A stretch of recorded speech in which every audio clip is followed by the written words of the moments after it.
Welcome to another video on gas welding. In this video, we are going to cover the working principle of gas welding, types of gas welding, details of oxy-acetylene welding and oxy-hydrogen welding. Gas welding is one type of fusion welding. So where the heat required for the fusion is generated by using the fuels. So the gas welding is further divided into two categories based on the fuel which is used. One is oxygen acetylene mixture, or it is also called as oxy-acetylene welding, oxy-hydrogen welding. So this is a diagram which shows you the equipment of the oxy-acetylene gas welding. So here there are two cylinders are there. The red color one contains the acetylene gas, the black one contains the oxygen gas. There is a welding torch is there where this oxygen and acetylene both will be mixed together and it is passed through the nozzle. At the end of the nozzle, we ignite the gas will start what you call combustioning and producing the heat at the range of 3000 degrees centigrade to 4000 degrees centigrade. So the oxygen and acetylene combine in the proportion of 1:2.5 ratio. So to regulate the flow of acetylene and to regulate the oxygen, we use the torch. The required pressure is to be maintained within these two cylinders so that the continuous supply of the gas will take place to the nozzle. Through the nozzle, the flame is coming. Now it will be directed towards the edges of the joints which are supposed to be mated one. We use filler rod and also we use the flux here. Let's see that one. What are the various equipments used for oxy-acetylene welding? The first one is the welding torch. So it is very vital in oxy-acetylene welding because the main function of the gas welding depends on this torch itself. As already I have covered here, that the acetylene and oxygen is to be mixed in certain proportion in order to get the complete combustion. In diagram you can see there is a wall is there for the oxygen, there is a wall is for the acetylene. There will be what you call a nozzle is there. That part we call it as a welding part. The back part we call it as a handle part. So torch is connected to the oxygen cylinder as well as acetylene cylinder. So required amount of oxygen and acetylene is mixed in the torch and it is supplied to the nozzle where we can ignite it with the help of a matchbox. Here are the two cylinders which are showing you the acetylene. The red one we call it as a acetylene under high pressure. The another one we call it as acetylene at low pressure. Because acetylene is highly inflammable, it is very risky to preserve the acetylene gases under high pressure. That's why normally we generate the acetylene at the site itself. So which is also called as a low pressure acetylene gas welding. Here we are using the calcium carbide and we are putting some water to it. If you look at the above diagram, you will find a small opening there. There will be a tray will be there. In that tray we will put the lump of calcium carbide. We put some quantity of water in it. We shut it and close it for the leakage. Then slowly the reaction between the calcium carbide and the water takes place. That you can see at the bottom. So which liberates the what you call acetylene gas, and there is a formation of calcium carbonate slurry. In this way, the acetylene is being produced at the site. The next equipment is oxygen cylinder.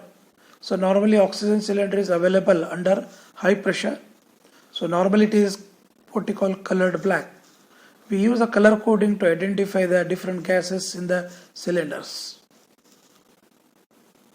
Next is the what we call it as a pressure regulator. So without pressure regulator, it is difficult for us to judge how much gas is there entrapped in the cylinders.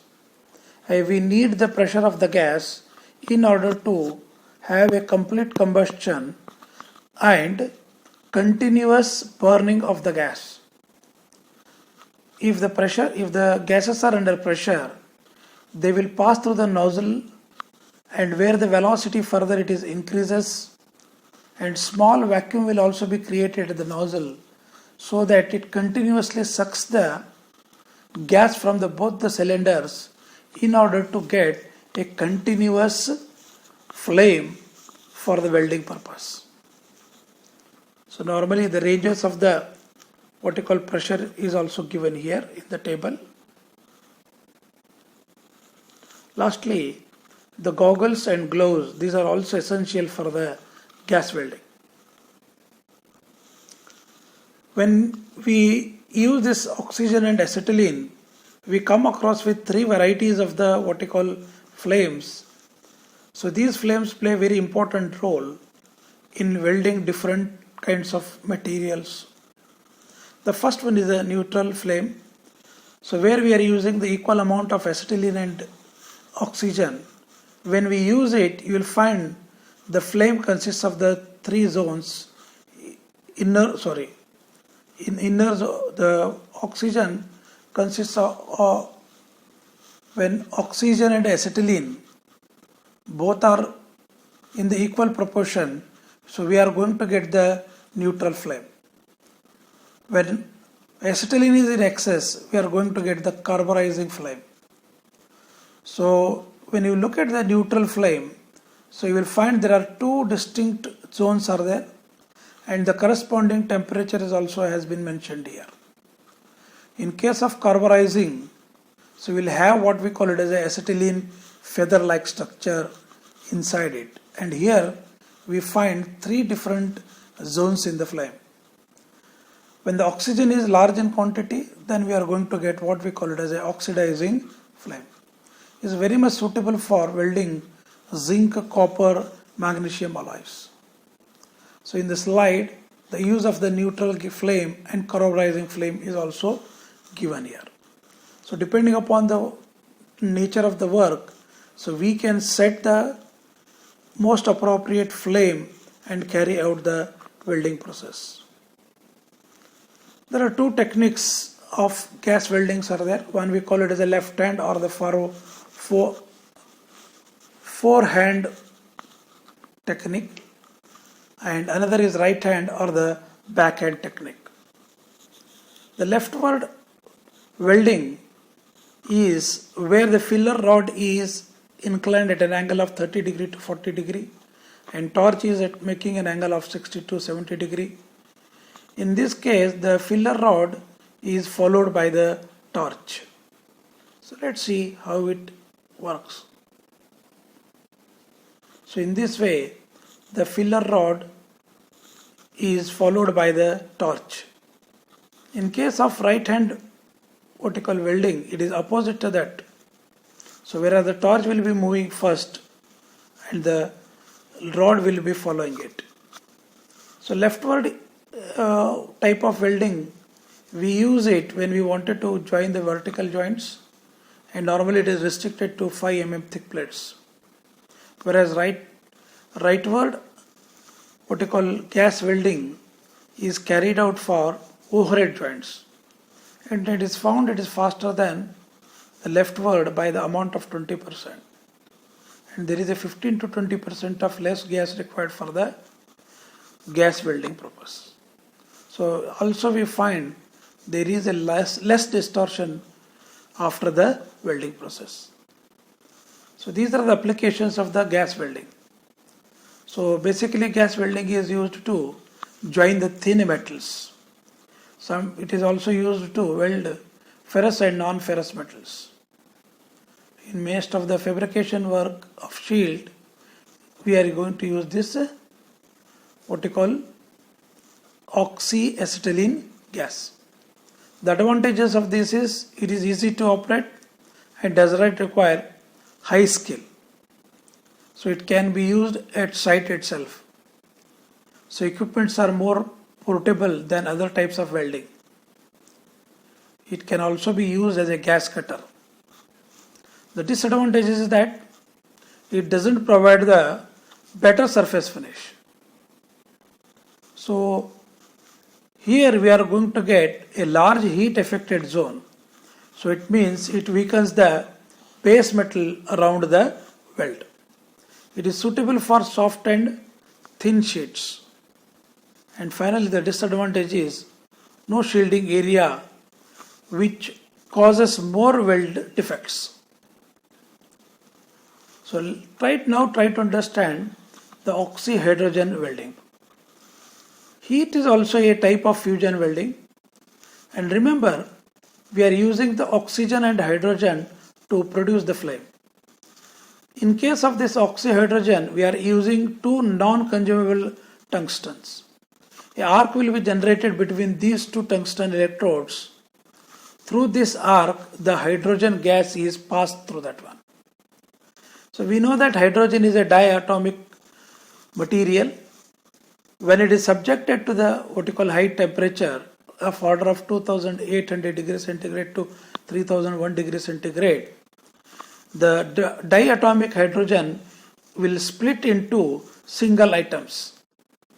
But the life of this is very, very short, that is 0.3 seconds. So immediately the two atoms will join together. So this is nothing but what you call it as a fusion reaction. When the fusion reaction takes place, so lot of heat is liberated. So this heat is used for the welding purposes. So the temperature of the heat is approximately we are going to get 4000 degrees centigrade. The temperature required for the splitting of the hydrogen into two single atoms, it is done with the help of what you call electrical current. The heat liberated is used to fuse the metal to be welded. The filler metal is added as in the normal oxyacetylene welding process. So these are the equipments of the what you call oxyhydrogen welding process. First one is a power control unit. Basically it is again a transformer, so which is used to establish the arc between the two non-consumable tungsten electrodes. So torch iron, sometimes we call it as electrode rod also. So this torch itself consists of what we call it as a two electrical rods which are made of the tungsten, and there is a provision is made to pass the hydrogen gas and the oxygen gas through this. Normally this hydrogen is produced with the help of what we call it as a electrolytic process. So even we can use the hydrogen gas which has been filled it, but nowadays what you call the hydrogen gas is manufactured or it is generated with the electrolytic process. There also you require little quantity of electricity. So tungsten electrodes, so these are the two tubular clamps are fitted to hold the tungsten electrode. Electrical cables are connected to the tungsten electrodes.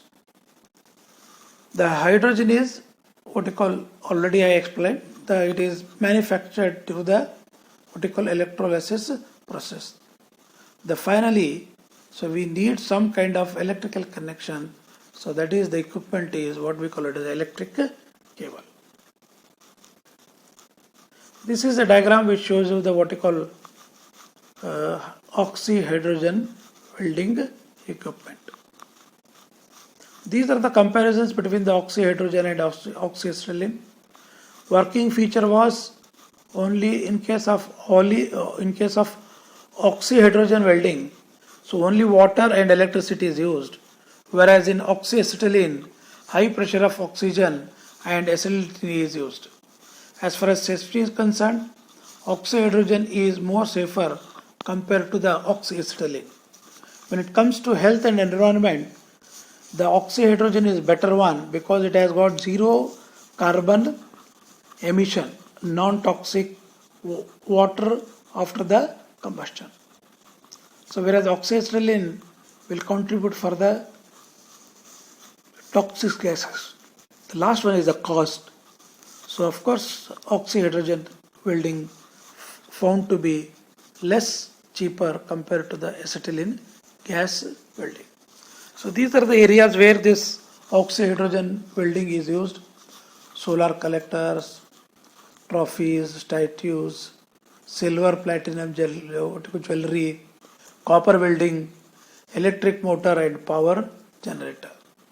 So these are the one which are used by the oxyhydrogen gas welding. Thank you for watching the video.